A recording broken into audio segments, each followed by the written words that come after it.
Welcome to the Human Capital Innovations Podcast. We're your source for personal, professional, and organizational growth and development, where we share original research, explore industry trends, and interview executives and thought leaders from across the globe. We hope you join us often for practitioner-oriented content around all things related to leadership, HR, talent management, organizational development, and change management. Maximize your personal and organizational potential with Human Capital Innovations Podcast.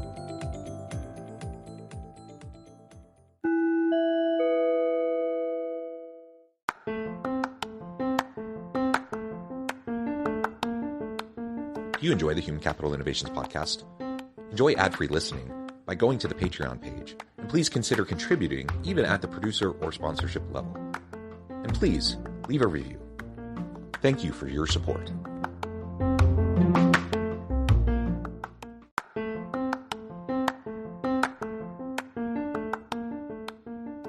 Welcome to the Human Capital Innovations Podcast. In this HCI Podcast episode, I talk with Matt Wilkerson about the benefits of externship programs for the student and for the organization.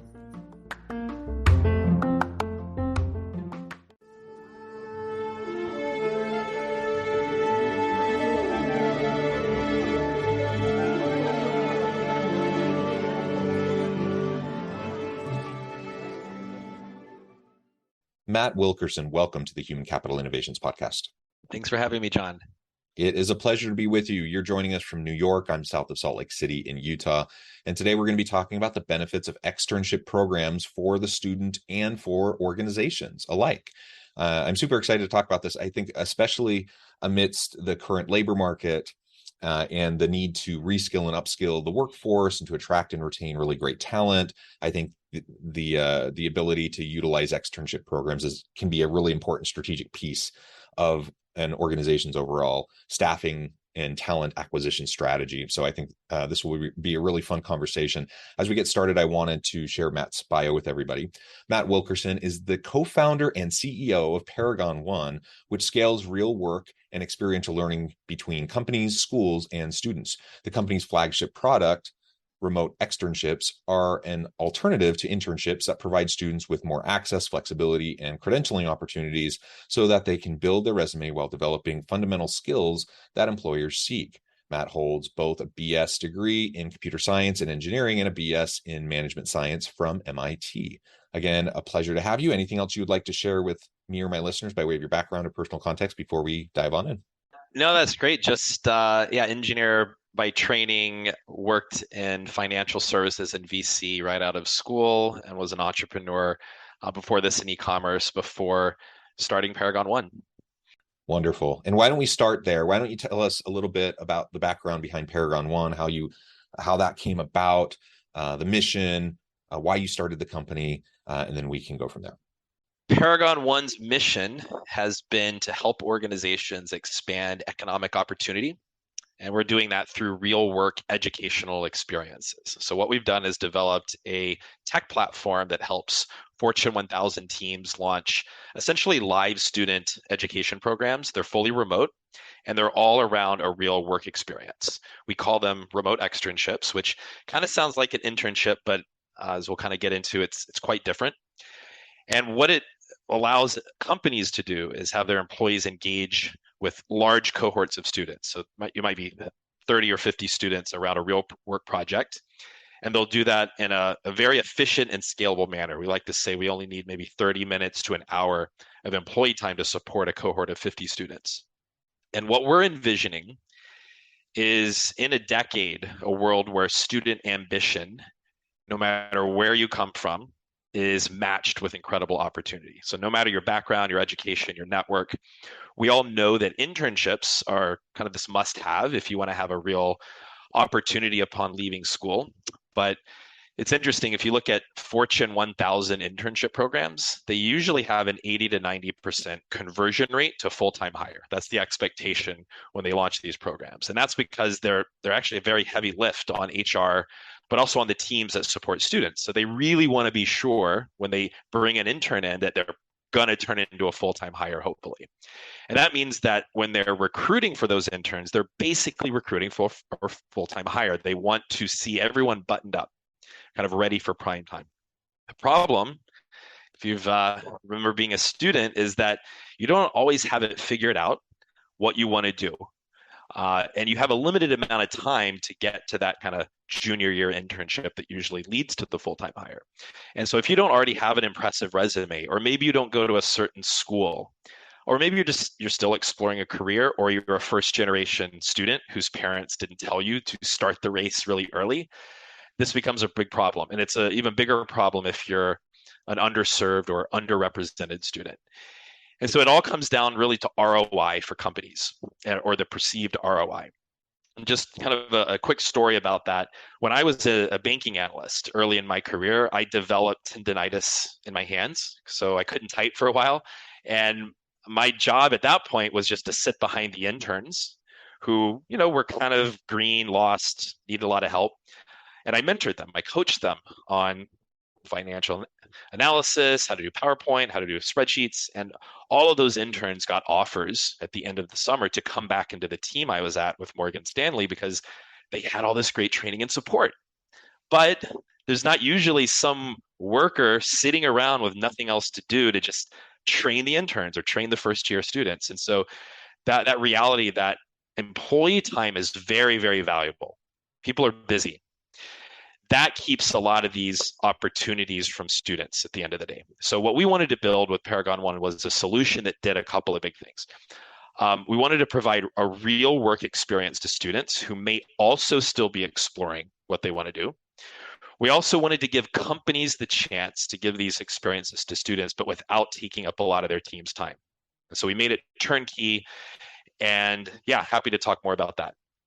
That's wonderful. And maybe you can help me understand the similarities and maybe differences between something I do. So I'm a university professor. I'm a department chair. I run an HR, HRM program, and we do a lot of what sounds like maybe you're calling externships. We call them community engagement projects, consulting projects.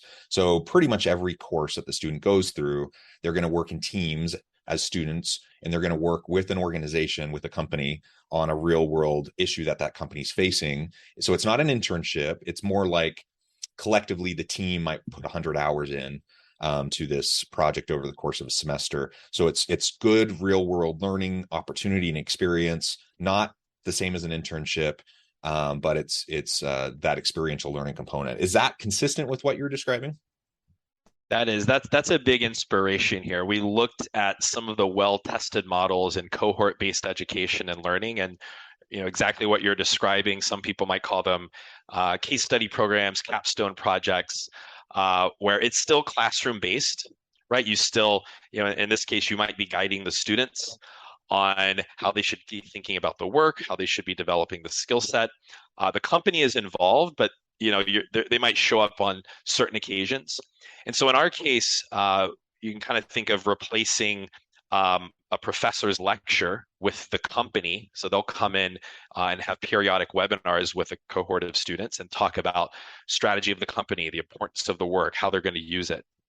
And then we also provide what we call program managers. These are like teaching assistants in a class, and they're there to check in weekly with students in a live setting, but also on our Discord channels and other forums to provide feedback, mentorship, and really just guide the students along. So those are two components. And everything else is really handled by a custom technology platform that we developed. It's kind of a part learning management system and part workflow management system. So we have a team that builds curriculum from the input from the company, so that the students are learning skills and really making sure that they're learning exactly what they need for the work.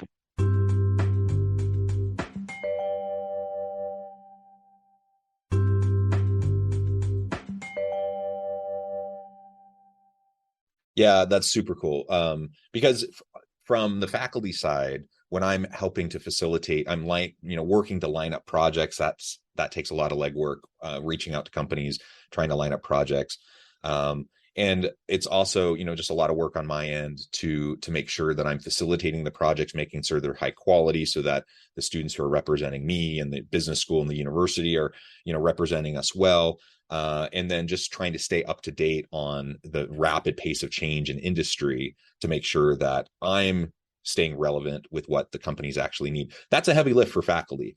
And that's something I've been committed to. And so I feel like I do a pretty good job of it. But frankly, it's not something I can ask of every faculty member to do, especially anyone who might be coming in as a part-time faculty member.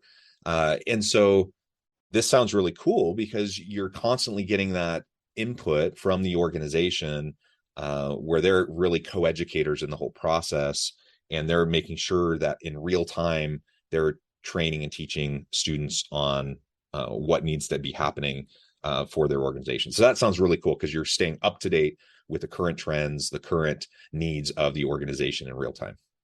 Exactly. Yeah, very cool. So tell us then more about the platform itself and how that works. You said it's a mix, of a learning management system with some other things. Tell us a little bit more about how that functions. Yeah, so the idea behind our platform and our tech is that we want to make everything turnkey. So starting with the recruiting of the students, the assessment, onboarding, curriculum and training, but also as the students go through each week, and these programs usually are 6 to 8 weeks long. Each week, there's going to be a new part of the curriculum that unlocks around the project. So let's take, for example, they're working in data analytics, or actually a program that we're running right now with HSBC is in Web3 product management. And the students, in this case, they're prototyping and designing the Web3 bank of the future, because HSBC is really interested to know what sort of decentralized technologies, DeFi, crypto, Web3 technologies that will be used to disrupt the banking system. So each week, students will learn about a new concept. And as they go through each week, there'll be a set of tasks and training that are coupled together so that they might get some early practice and rehearsal on what they might do. And in the later weeks, there might be some final project that they're putting together. It could be a prototype in product management. It could be a presentation if they're making a pitch to a marketing team. So whatever that is, at the end, they'll also present to the company. And oftentimes senior leadership will come and give feedback to the students in real time. Along the way, though, they're going to get to check in on how their work is going.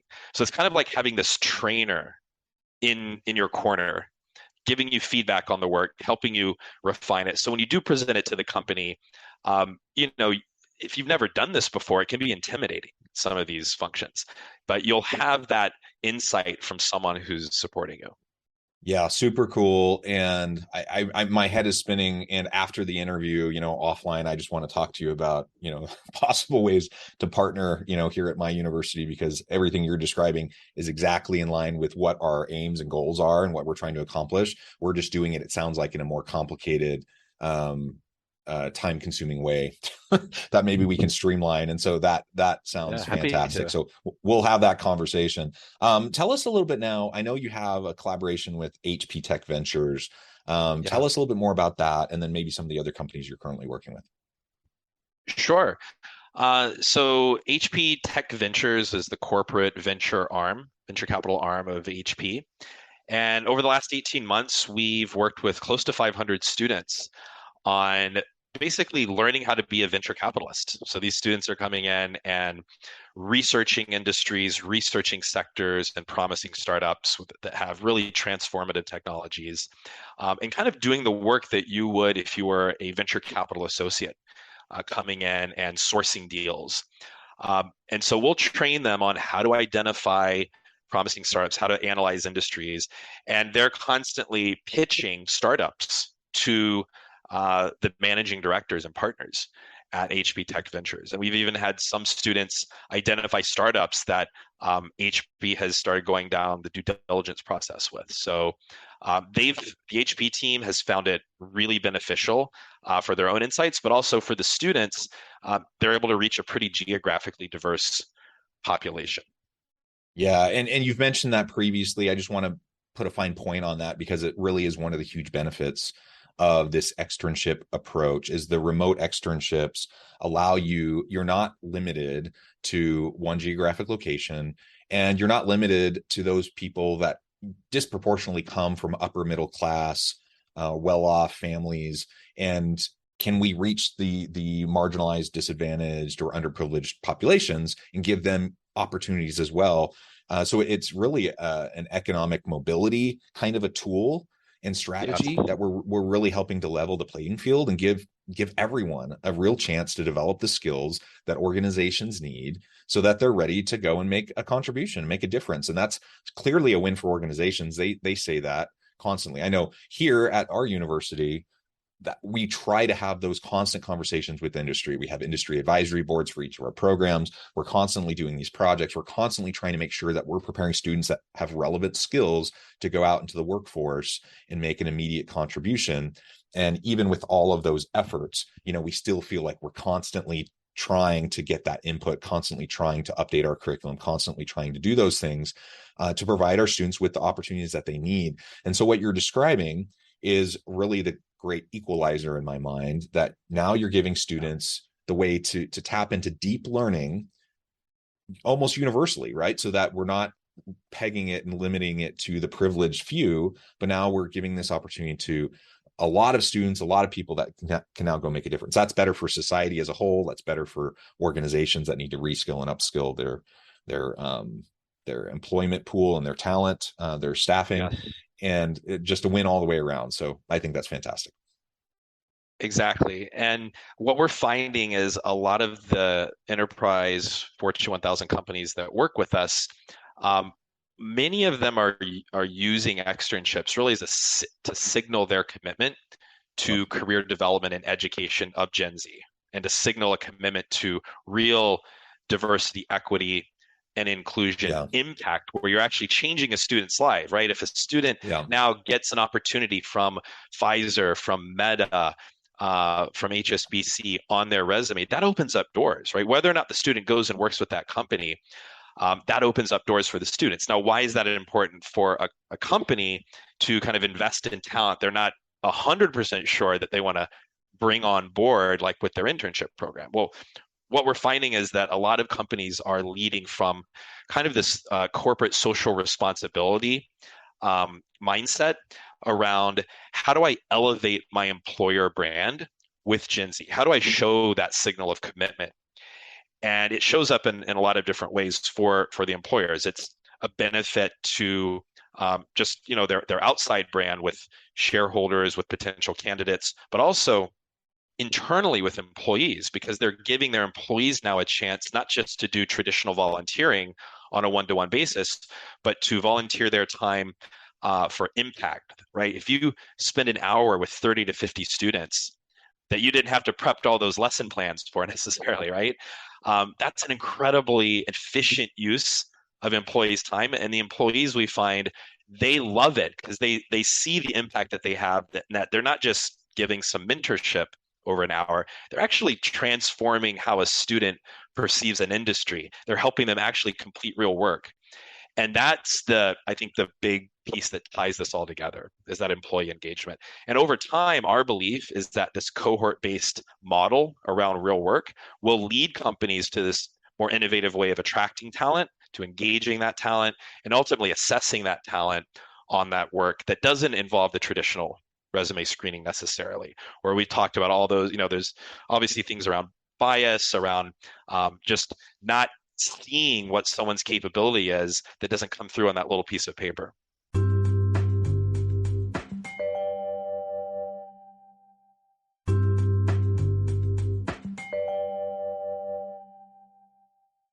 Yeah, very well said. And let's not also forget that when students are working on projects that are addressing a real challenge, a real problem for organizations, that adds value to the organization here and now. So even if they don't end up hiring a bunch of those students later on, they've still received value, and often at a bit of a discount rate, right? So like my students, they'll go out and do pretty substantial consulting projects for organizations, often projects that organization's not really going to get to on its own.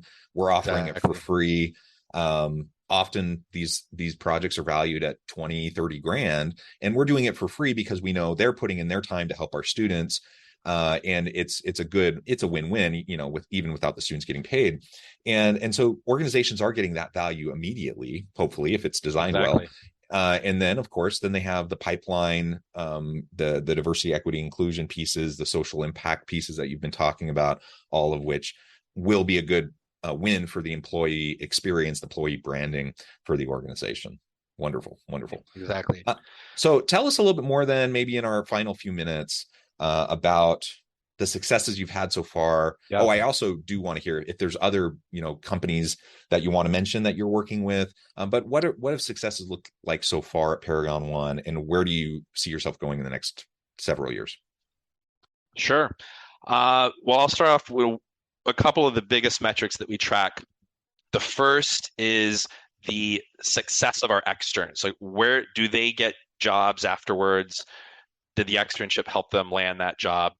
45% of our externs are hired by a Fortune 1000 company, either an internship or full-time, within 6 months of completing an externship program. So the students are very recruitable.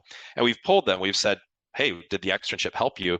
And they've rated it 8 out of 10 and the impact in helping them land that next opportunity. 77% of externs, this is year to date, even just this year, are from an underserved, underrepresented minority background. So Black, Hispanic, Latinx. And just say that percentage one more time, because that's powerful. Sure. 77% of our externs are from an underrepresented minority background. And we just last month, we had over 1,100 active externs doing 6 to 8 week externship programs.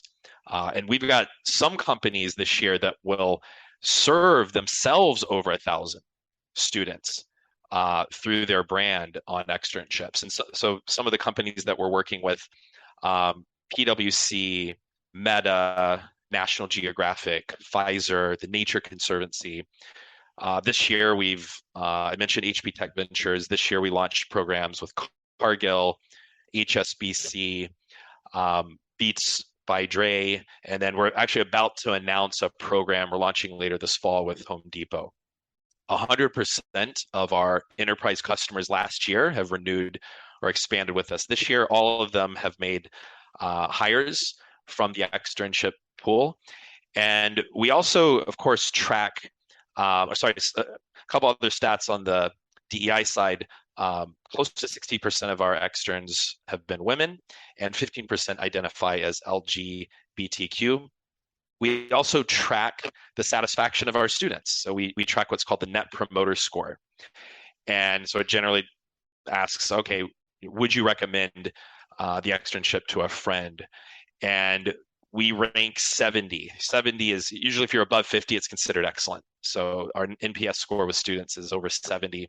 And we have a very strong ambassador network. That's something that we're very proud of. We students who graduate externships, they get a certificate, they go online through their social network and invite other students to apply. They go on their school communities, invite other students to apply. And so some of our programs, the majority of the applicants have actually come through the ambassador network. And that's how we want to get the word out to the student community. And can you speak just for another moment on the certificate piece? Because in this world of micro-credentialing and professional certificates, that's something that I think resonates with a lot of people as they're trying to prepare for their career. Yeah, so we issue all of our certificates through a platform called Accredible on LinkedIn. So it essentially becomes a LinkedIn certificate that can be verified and validated through Paragon One that they did complete that experience with the company. And if you go on LinkedIn right now and you just go to the search bar and type Paragon One and then click on posts, you can just scroll and just see endless numbers of students. We don't ask them to do this. They go on and they'll post their certificate and they'll share about their experience. They'll share about what they learned. Obviously, confidentiality is we make very clear with the students is honored with the company's work, but they'll share at least conceptually what they worked on, what they learned with these companies, and invite other students to come in. And so that network effect that we're seeing, that social community that we've been building, is really powerful. So cool. My wheels are spinning, and I'm just super excited to continue this conversation with you offline as it relates to my work at the university. But for the sake of this conversation today, I'm going to give you a chance now as we wrap up to just share with listeners how they can connect with you, find out more about your work, your team, what the first, next steps would be for them, and then give us the final word on the topic for today. Absolutely. So you can reach me at Matt, M-A-T-T, at paragon1.com. That's spelled out PARAGONONE.com. And yeah, if you're a school, I can connect you with our school team. If you're a corporation that's interested in exploring externships, can connect you with our partnerships team. But yeah, I'll just wrap with, going back to our vision. I think that we really do believe that in a decade, corporations will kind of start taking this mantle on of the next generation educators, and that you have all this amazing talent, employees, and knowledge to unlock for students. It just has to be done in an efficient, structured way. We want to use technology to make that happen so that eventually any student, no matter their background, if you have ambition, you will get the opportunity to explore your career. You will get the opportunity to try something out and not have those doors shut. Yeah, wonderful. Matt, this has just been a real pleasure. I encourage listeners to reach out, get connected, find out more about what Matt and his team can do for you. And as always, I hope everyone can stay healthy and safe, that you can find meaning and purpose at work each and every day. And I hope you all have a great week. Do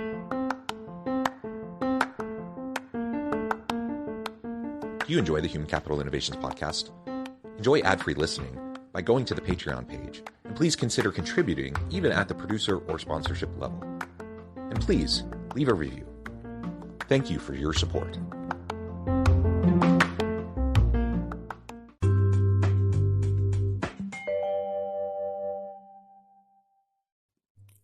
Thanks again for joining us for this episode of the Human Capital Innovations Podcast. I hope you stay healthy and safe and that you have a great week.